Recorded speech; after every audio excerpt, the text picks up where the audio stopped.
इस महंगाई के दौर में चिकन बिरयानी छोड़ें और आलू की मज़ेदार बिरयानी बनाएं। ये बहुत ही सस्ती और आसान तरीके से बनके रेडी हो जाती है। जब आप आलू की बिरयानी रेडी करेंगे तो खाने वाला बिल्कुल भी पहचान नहीं पाएगा कि ये किसी महंगे होटल से मंगवाई है या आपने खुद घर में बनाई है। तो बहुत ही आसान सीक्रेट रेसिपी के साथ आज मैं आलू की बिरयानी आपके साथ शेयर करने जा रही हूँ, जो कि पहली बार बनाने वाला भी इसे बहुत ही आसानी के साथ बना सकता है। ये इतनी टेस्टी और मज़ेदार चटपटी बनती है कि खाने वाले यकीन करें 2 से 3 प्लेटें आसानी के साथ खा जाएंगे। तो रेसिपी स्टार्ट करते हैं। बिस्मिल्लाहिर्रहमानिर्रहीम। अस्सलाम वालेकुम। यहाँ पर मैंने 1 किलो पुराने बासमती चावल लिए हैं, जो कि देखने में बिल्कुल साफ़ है, लेकिन मैंने फिर भी इनके कंकर वगैरह निकाल लिए हैं और इसको वॉश कर लिया है। यहाँ पर मैंने एक कढ़ाई ली है और उसमें 1 प्याली घी डाल दिया है। आप चाहे तो ऑयल में भी बना सकते हैं। यहाँ पर मैंने गरम मसाले में थोड़ी सी चीज़ें ली हैं, जिसमें लौंग, दालचीनी और काली मिर्च है। खुशबू आने तक इसको पकाएंगे। अब यहाँ पर 4 अदद दरमियाने साइज के मैंने प्याज लिए थे, जो कि बारीक चॉप कर लिए हैं। प्याज मैंने थोड़े से ज़्यादा लिए हैं, इस वजह से कि मैंने थोड़ी सी प्याज निकाल के कागज़ पर फैला लेनी है और बताऊंगी कि उस प्याज का हमने क्या करना है। 1 किलो चावल है और आधा किलो आलू है। हर चीज़ की क्वांटिटी मैं आपको साथ साथ बताती जाती हूँ।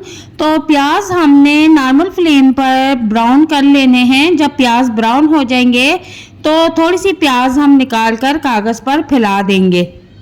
अब इसके बाद मैंने आधा किलो आलू लिए थे, उनको मोटे टुकड़ों में कटिंग करके वॉश करके रख लिया था। और अब प्याज ब्राउन होने के बाद इन आलूओं को उसमें डाल देंगे और खूब अच्छी तरह से घी में भूनेंगे। इसी दौरान हमने टेस्ट के मुताबिक इसमें नमक भी डाल देना है। और अब इसमें 1 चम्मच लहसुन और 1 चम्मच अदरक पेस्ट पीस के रखा हुआ था, वो इसमें डाल के खूब अच्छी तरह से हम भूनेंगे। अब आलूओं में इन तमाम मसाले को अच्छी तरह से फ्राई कर लेंगे। लहसुन अदरक की कच्चेपन की स्मेल बिल्कुल ख़त्म हो जाएगी। तकरीबन 6 से 7 मिनट तक हम इसको खूब अच्छी तरह से भूनेंगे। इसके बाद मैंने यहाँ पर 2 अदद बड़े साइज़ के टमाटर लिए थे और वो भी इसमें डाल दिए हैं। अब टमाटर नरम होने तक हम इसको फ्राई कर लेंगे। चूल्हे का फ्लेम यहाँ पर नॉर्मल किया हुआ है। इसको खूब अच्छी तरह से भूनेंगे। तो भूनने के बाद इसमें अब हम दूसरे मसाले शामिल कर लेंगे। तो 1 चम्मच भर के मैंने इसमें साबुत धनिया कूटा हुआ शामिल कर लिया है। आधी चम्मच हल्दी भी इसमें डाल दूंगी और 1 नेशनल का बिरयानी मसाला भी मैं इसमें शामिल कर दूंगी। और मसाला आप यहाँ पर अपने टेस्ट के मुताबिक भी इसमें डाल सकते हैं। और अब इस तमाम चीज़ों को अच्छी तरह से भून लेंगे।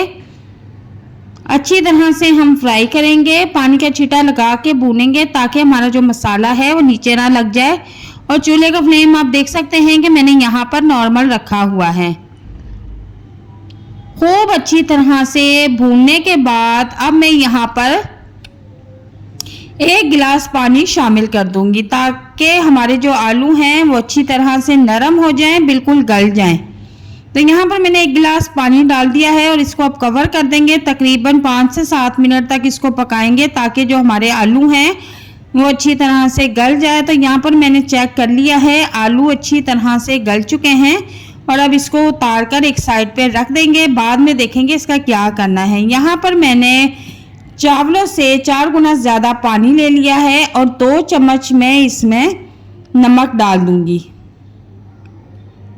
नमक डालने के बाद मैं इसमें पुदीने के चंद पत्ते शामिल कर दूंगी। 2 से 3 अदद हरी मिर्चें सेंटर से कटिंग करके वो भी शामिल कर दूंगी।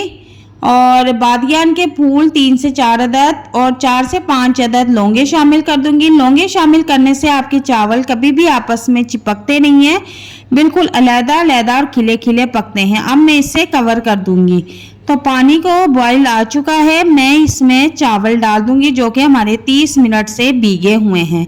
चावलों को मैंने अच्छी तरह से धो लिया था और चावलों की क्वांटिटी आपको बता देती हूँ कि 1 किलो है और 1 किलो चावलों में मैंने आधा किलो आलू शामिल किए हैं और तमाम चीज़ों की क्वांटिटी मैं आपको साथ साथ बताती जा रही हूँ। तो यहाँ पर हमारे जो चावल हैं वो तकरीबन 95% तक पक चुके हैं, 5% तक मैंने कच्चे रखे हैं। अब मैं टोकरी में इनका एक्स्ट्रा पानी जो है वो निकाल लूँगी। अब हमने जो आलू का मसाला बना के रखा हुआ था उसे देख लेंगे और उसमें 1 चम्मच भर के मैं ज़र्दा रंग का डाल दूंगी और अच्छी तरह से 2 से 3 मिनट यहाँ भून लूँगी ताकि जो ज़र्दा रंग का कच्चापन है वो ख़त्म हो जाए। और इसके बाद इसमें कुछ चीज़ें शामिल करूँगी। यहाँ पर मैंने 3 से 4 अदद हरी मिर्चें और 1 अदद टमाटर बड़े साइज़ का लिया था और इसमें डाल दूँगी। और इसके बाद मैं थोड़ा सा हरा धनिया, थोड़ा सा पुदीना वॉश करके वो भी इसके ऊपर डाल दूँगी। अब हम इसकी तय लगाने लगे हैं, तो ये चीज़ें जो हैं हम इसके ऊपर रखते जाएंगे और चम्मच की मदद से थोड़ा सा मिक्स भी कर देंगे। अब इन तमाम चीज़ों के ऊपर मैं चावल जो कि पानी से छान के रखे हुए थे वो भी इसके ऊपर रख दूंगी। अच्छी तरह से चावलों को हम सेट कर लेंगे। सेट करने के बाद मैंने जो तली हुई प्याज निकाली थी वो भी इसके ऊपर फैला दूंगी और प्याज फैलाने के बाद थोड़ा सा पुदीने के पत्ते वो भी इसके ऊपर फैला दूंगी, बहुत अच्छे लगते हैं। और 2 से 3 चमची घी की ऊपर वाले चावलों पे हम फैला देंगे ताकि हमारे जो ऊपर वाले चावल हैं वो फीके फीके खुश्क खुश्क ना रहें। और अब मैं इसको कवर कर दूंगी। तो अब मैं 15 मिनट का दम रखूंगी। 15 मिनट गुजर चुके हैं, मैंने कवर हटा दिया है। तो माशाल्लाह से हमारी आलू की मज़ेदार चटपटी टेस्टी बिरयानी तैयार है, बिल्कुल रेडी है। हमारे जो चावल हैं वो भी अच्छी तरह से पक चुके हैं और आलू भी गल चुके हैं और आप देख सकते हैं कि मसाला भी इसमें बिल्कुल परफेक्ट है और खुशबू तो बहुत ही कमाल की आ रही है। ये देखने में ही टेस्टी नहीं, खाने में भी बहुत टेस्टी और मज़ेदार है।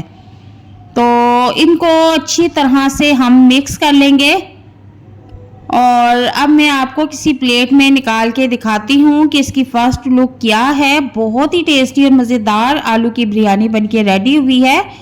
इस आलू की बिरयानी ने चिकन की छुट्टी कर दी है, बहुत ही टेस्टी बनके रेडी हुई है। जब आप इसको एक बार बनाएंगे तो यकीन करें कि अपनी उंगलियां भी चाट जाएंगी। ये इतनी टेस्टी और मज़ेदार बनके रेडी हुई है कि आप खुद हैरान रह जाएंगे कि चिकन के बगैर इतनी टेस्टी और मज़ेदार आलू की बिरयानी। आज के बाद आप आलू की बिरयानी बनाना शुरू कर देंगे। इसी रेसिपी से आप इस बिरयानी को रेडी करें और अपने मेहमानों के साथ, दोस्तों के साथ, फैमिली के साथ इस रेसिपी को शेयर करें। उम्मीद करती हूँ कि आज की रेसिपी आपको बहुत पसंद आएगी और मुझे कमेंट बॉक्स में लाजमी बताइएगा आपको मेरी ये रेसिपी कैसी लगी। तो मिलते हैं नेक्स्ट वीडियो में एक नई और मज़ेदार रेसिपी के साथ। तब तक के लिए इजाज़त चाहती हूँ। अपना बहुत सारा ख्याल रखना। अल्लाह हाफिज़।